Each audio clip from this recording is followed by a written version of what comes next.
What is your name? My name is Philip Morris.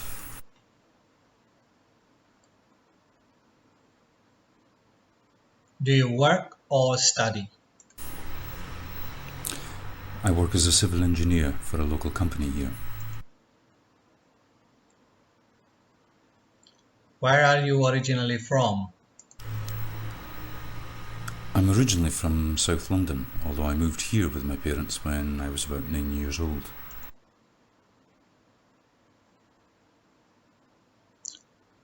What kind of food do you like?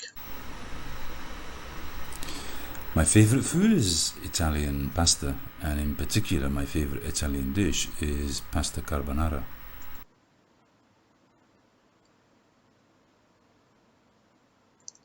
Have you always liked that food? Well, I don't think I actually tried it until I was about 16 when I travelled to Italy for the summer. But when I had it for the first time, I immediately loved it, and since then it's always been my favourite Italian dish.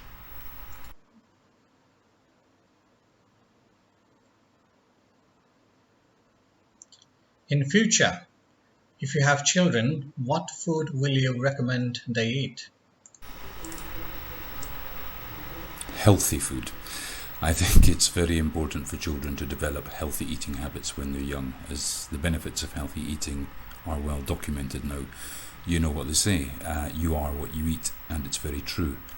Many children are overweight these days because of the amount of junk food they consume, so I would try to get them to eat food that is good for them.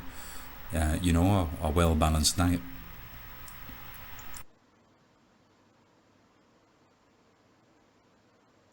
Is there any food that you liked when you were a child but you don't like it now?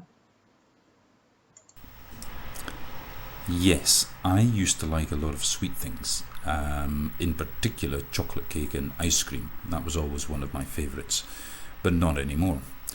Nowadays I prefer to eat fruit and other healthy foods. I actually feel a lot better for it.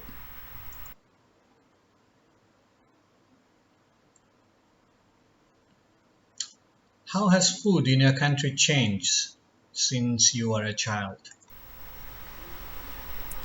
It's changed a lot. When I was a child, the food here was still quite traditional, but now it's very different due to the many different cultural influences in our society. It's definitely more cosmopolitan and international. People here now eat food from all over the world on a regular basis, and traditional food seems to be a lot less popular than it was.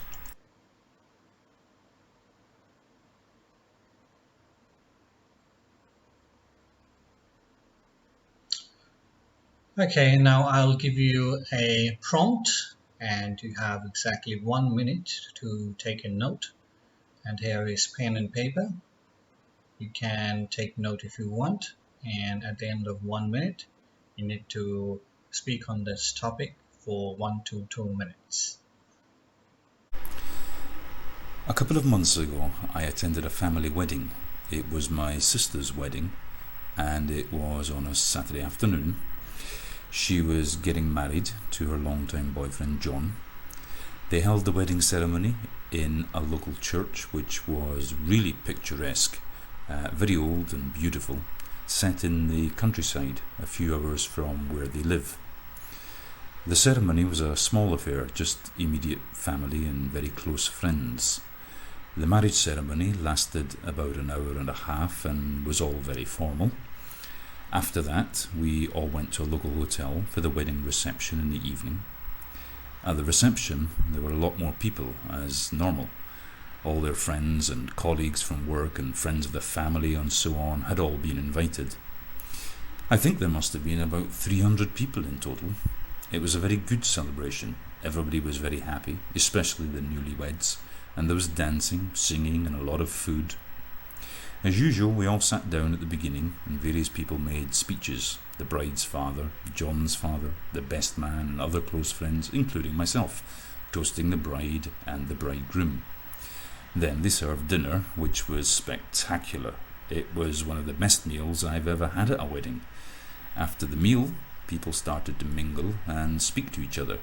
and for those of them who hadn't attended the actual wedding ceremony, it was an opportunity to speak with my sister and her new husband and to congratulate them. Later, there was an orchestra which played some beautiful music and people were dancing. It was all very elegant, like something out of a movie. My sister and John were delighted with everything, and they just looked so happy that I really felt good for them. It seemed as if they really had the perfect wedding that so many people dream of. Definitely one of the most memorable and enjoyable events I've ever attended. Everything went perfectly.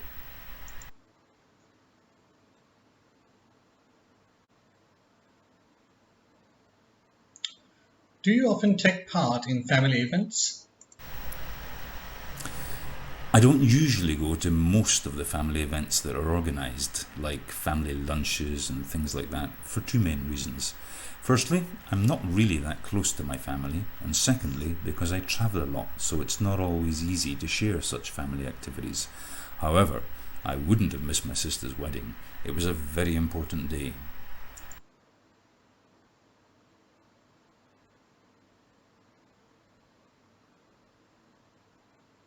Do you think families are important? And why not? I think families are very important, especially when you're growing up. They provide a foundation for society and a stable environment where children can grow and develop while learning and being protected and feeling loved. Children learn so much from their families, and a lot of what they learn from their parents, in particular, they carry on into their adult lives. Yes, they're very important.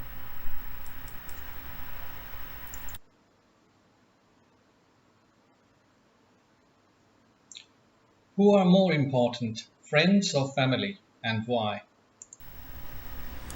I think as we get older, sometimes friends become more important on a daily or short-term basis. We may have more interaction with friends on a regular basis than our own family. But in the long term, family is family, and the bond between you is longer and stronger than between friends. Personally though, I think that both are important to have a well-balanced life. When do friends become more important than family?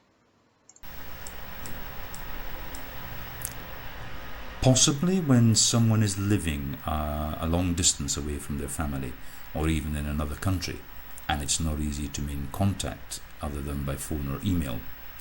That kind of breaks the bond a little bit.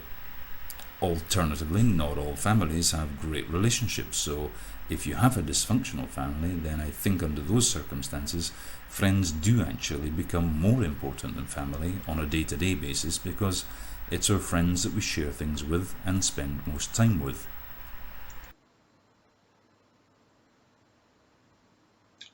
What is your opinion about old people who are living without families? I think it depends on the circumstances. Many older people nowadays are much more independent, both financially and health-wise, than a generation ago, and are not so dependent on their family when they get older. So they actually prefer to live by themselves. For a long time, it was normal for old people to live by themselves or in sheltered housing or special communities with other people in the same circumstances.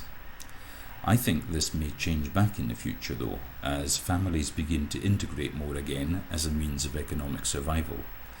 They may well be living with their children and grandchildren in the same house again in the future, as was once normal in the past. Do you think there are any advantages to having a grandparent living with the family? Yes, of course. It offers many advantages. Grandparents can be involved with their grandchildren more. They can offer companionship. It's more economic living in the same place than living in separate places. And there are many other reasons why it could be advantageous depending on the particular circumstances of the family. Older people also have a quite different opinion on many things and can make family discussions more interesting. They have a wisdom which comes from their own life experiences. There's a lot we can learn from them. Many countries are experiencing what is called an aging population. What problems will these countries have as the percentage of old people in society increases and the percentage of young people decreases? This is a common problem, or will be a common problem in many countries. Any major change in demographics requires planning on behalf of the government so as to avoid potential problems. An ageing population could be the cause for an increased strain on health resources. This is probably one of the most serious worries at the moment.